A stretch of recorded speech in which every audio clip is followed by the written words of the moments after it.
यहाँ पे तो उससे भी ज़्यादा एरिया को ओपन टू द स्काई रखा हुआ है। आप जैसे यहाँ पे देख पा रहे हैं 4th फ्लोर पे, है ना, पूरा area open to the sky उन्होंने रखा हुआ है। इतना बेहतरीन तरीके से फिज़िकल वास्तु को इम्प्लीमेंट किया हुआ है।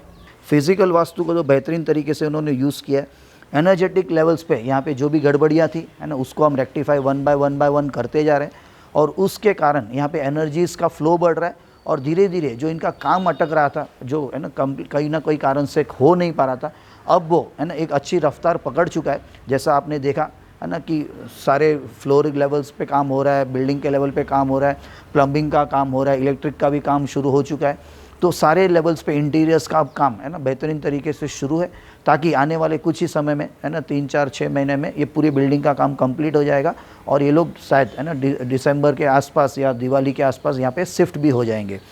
तो अब यहाँ पे 4th फ्लोर पे भी एनर्जीज़ को चेक कर लेते हैं। Let us check the energies, है ना। तो कॉस्मिक एनर्जी को फिर से यहाँ पे चेक कर लेते हैं,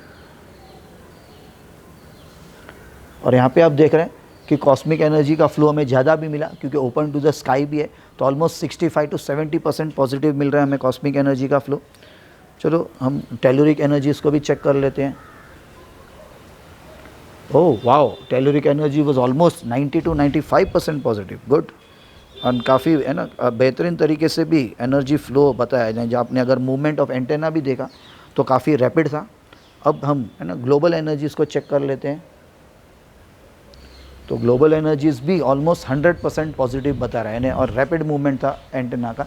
तो इस तरह से यहाँ पे, है ना, एनर्जी फ्लो तो बेहतर होते ही जा रहा है, जैसे जैसे इनका काम आगे बढ़ रहा है। और जो है ना, जहाँ पे भी रिक्वायरमेंट है, तो एनर्जी वास्तु प्रोटोकॉल सिस्टम को फॉलो करके हम जो करेक्शंस को अप्लाई कर रहे हैं, इंस्टॉल करते जा रहे हैं, तो एनर्जी फ्लो को और वो धीरे धीरे बता रहा है और बढ़ा रहा है ना। तो मैग्नेटिक ग्रिड लाइंस पे हम मेजरली काम करने वाले हैं, geopathic stress lines, magnetic grid lines, है ना, फिर अंडरग्राउंड वाटर वेन्स।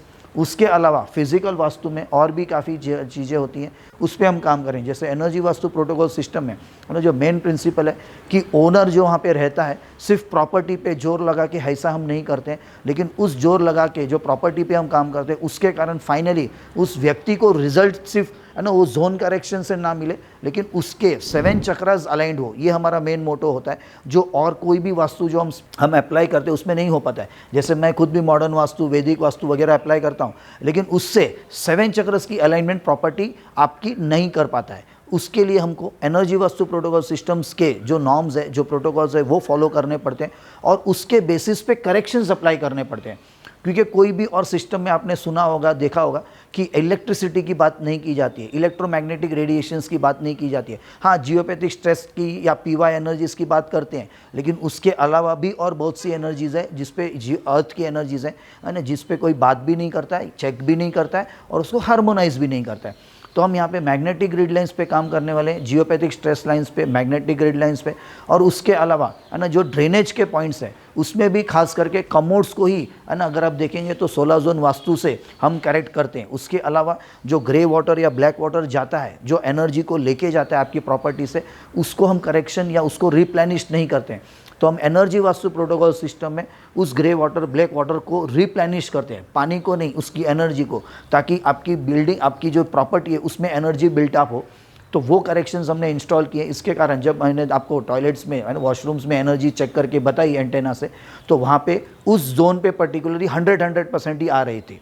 तो जो भी ड्रेनेज पॉइंट्स है उस पर हम करेक्शन पर। अच्छा, ड्रेनेज पॉइंट्स में भी इट इज़ नॉट ओनली कि वॉश बेसिन, सिंक या फिर टॉयलेट्स का करेक्शंस करते हैं, लेकिन जहाँ पे भी, है ना, रेन वाटर का भी जो पॉइंट्स होते हैं, जहाँ से, है ना, हम पाइप्स बनाते हैं, जैसे टेरेस पे होता है या हमारे बालकनीज़ में होता है, छोटे पाइप्स बना देते हैं छोटे होल्स करके, तो वो भी एक तरह के ड्रेनेज होते हैं, जो भले एक्टिव तो 2-3 महीने होते हैं बारिश के टाइम, लेकिन एनर्जी लीकेज में वो 24 आवर्स 365 डेज काम करते रहते हैं। तो हम उन ड्रेनेज को भी करेक्ट करते हैं एनर्जी वास्तु प्रोटोकॉल सिस्टम में, जो और कोई भी सिस्टम में उसको हम चेक भी नहीं करते हैं। Forget about harmonising it.